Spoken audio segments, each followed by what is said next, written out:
High scoring match रे बाजी मारेला कोलकाता। गुजरात रा विजय रथरे लागिला ब्रेक।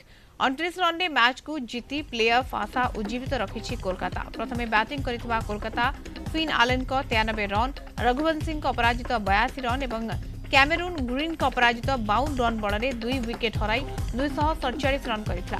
जवाब रे गुजरात शेष पर्यंत लढ़ी 4 विकेट हराई 218 रन करि पारिछि। अधिनायक शुभमन गिल 85 रन, साई सुदर्शन 53 रन एवं जोस बटलर 57 रन करथिले दल को जिताई पारि नाहंती। गोटे पारी रे 22 छक्का मारी कोलकाता दल एक ऐतिहासिक कीर्तिमान करिछि। आईपीएल रो गोटे इनिंग्स रे सर्वाधिक छक्का मारिबा तालिका रे दल एबे द्वितीय स्थान रे पहुंचिछि। या पूर्व सनराइजर्स हैदराबाद मध्य दुईटी मैच रे 22 छक्का लेखाई मारिथिला। ए तालिकार प्रथम स्थान रे पंजाब किंग्स रहिछि जे गोटे इनिंग्स रे 24 छक्का मारिबारे रेकर्ड करिछि। 247 रन आईपीएल इतिहास रे केकेआर रो तृतीय सर्वाधिक स्कोर होइतिबा बेले चलित आईपीएल 2026 सीजन रे यह दलर सबुठारु बड़ स्कोर।